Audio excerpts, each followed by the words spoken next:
million papers, Christianity identity around Asia. I no longer know what my Christian identity is at this point. As I introduce our fifth speaker, there is a handout. Jonathan, if you could pass that around. There may not be enough, so in the back you may have to share them a bit with one another. Take a copy and pass them. And here are two for the podium. Take a copy and pass them. Yeah. So our fifth speaker This way. is Reverend Dr. Wang Ho.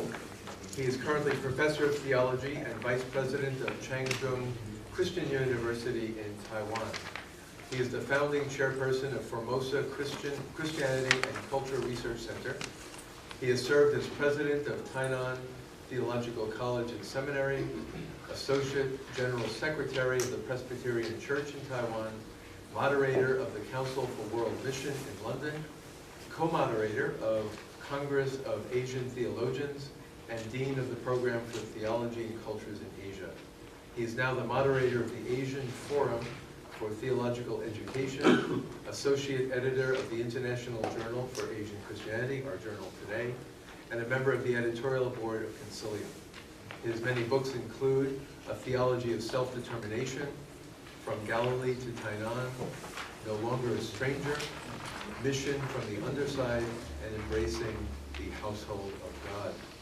And his topic tonight will be Christian Bewilderment of Identity, Struggling in East Asia, a Taiwanese Perspective. So let us welcome Professor Poho.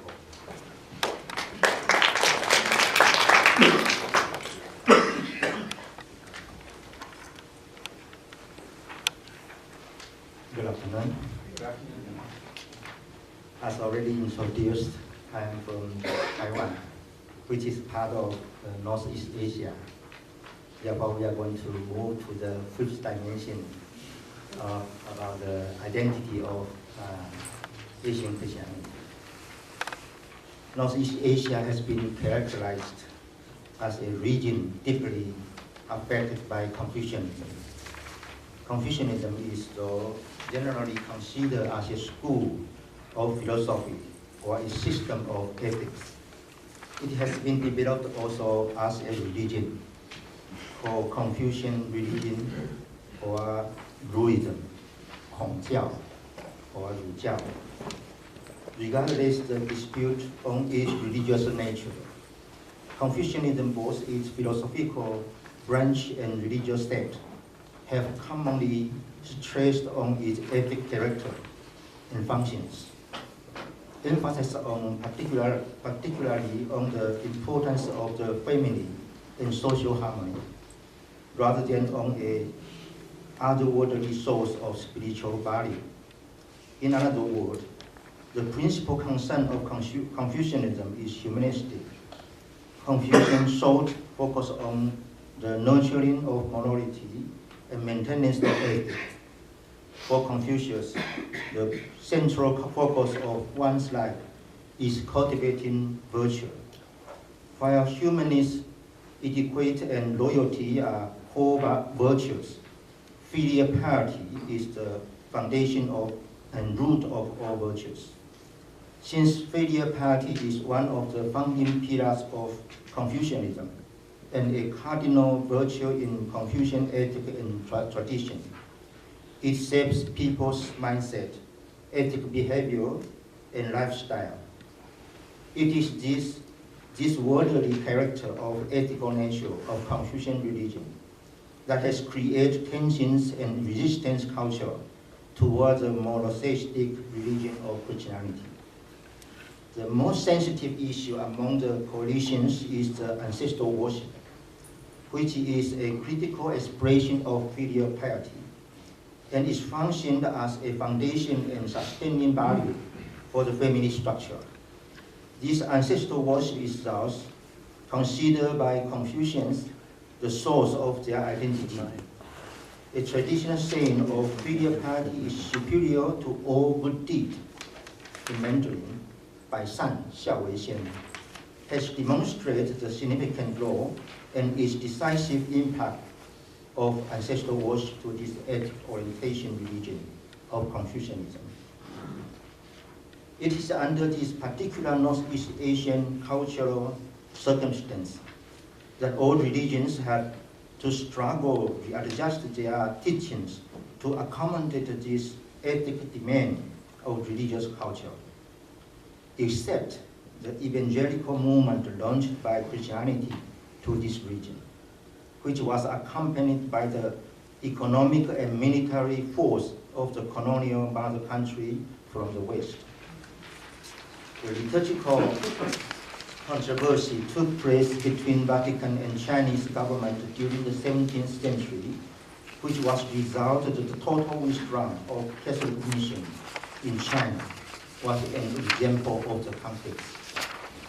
Christian identity in Northeast Asia is thus a complicated issue to be dealt with. Yet it is significant for the discernment of the Christian mission done in this part of the world, and also for our perception of the interreligious relations that Christian church and their congregations have shared along the history with people of different religions, religious and cultural backgrounds.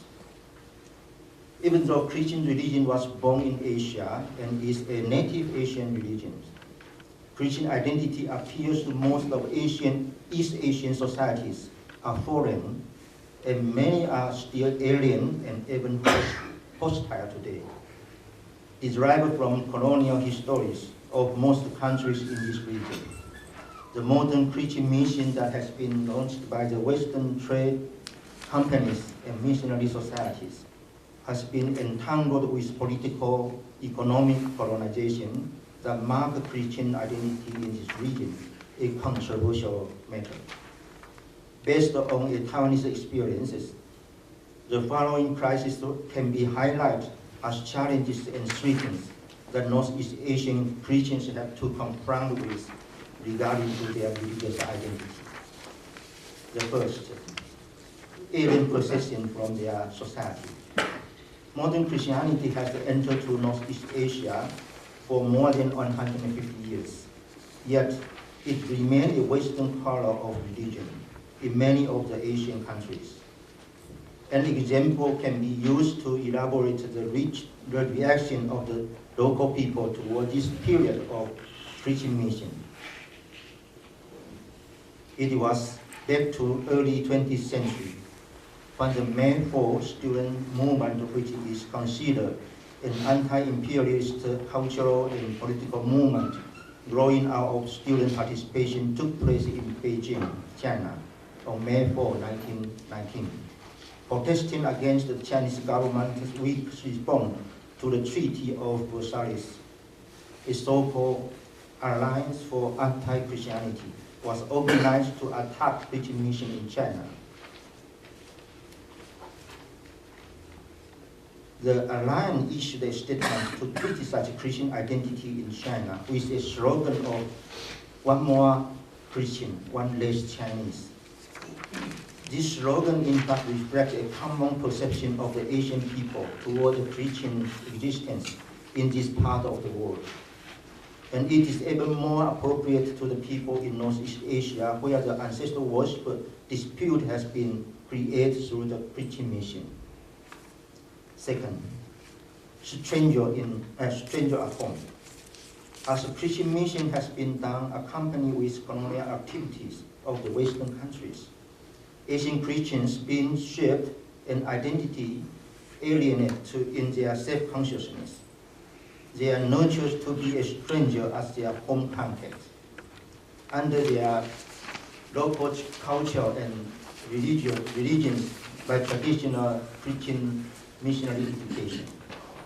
They share no concern and no interest to their local tradition and heritages. They live at their home as a foreigner, do not identify themselves with their land and people, and thus isolate themselves from native communities. Third, minority complex. Christian population in most of the Northeast Asian countries are absolute minority. However, derived from its mission strategies in collaboration with Western colonial superiority and supported by colonial ruling powers, this minority community in Northeast Asia region though minor in number, have succeeded colonial superior mindset, developing a strong position and isolate themselves from their society, and to be later their own people, and thus are discussed by their neighborhoods. Fourth, dominant minority. In the case of Taiwan, may be also true to most East Asian countries, that this minority Christian community empowered by stronger material civilization and better chance to receive modern education through their Western church connections, has been able to move their status to social elite class and gain power to dominate or developing a dominant mindset toward their social connections. Western way of economic, socio-political conditions, and more modernized civilization at the time of missionary movement have enforced the Christian mission to utilize these as instruments to convert people and shape this type of dominant attitude of Christians toward the secular sector of the society. Fifth, bewilderment between proselytism and interfaith dialogue. Many Christians in Asia are converted lately by proselytism, which involved a process of preaching mission that disgraces their former beliefs. This creates a sense of bewilderment when they are encouraged to entering into interreligious or interfaith dialogue, to build up an inclusive community and pursuing interreligious cooperation for common good for the people and society. My conclusion is, even though the political colonization is ended, yet continually live under the neo-colonial or post-colonial condition. Most Christians in Northeast Asia countries have exposed this crisis of their heightened identity. It is imperative for Christians in this region to be humbly renewal of their faith understanding, to transform traditional militant way of mission method and strategies, and also to alter their practice of Christian life in relation to their neighborhood and the creatures surrounding them. Thank you very much.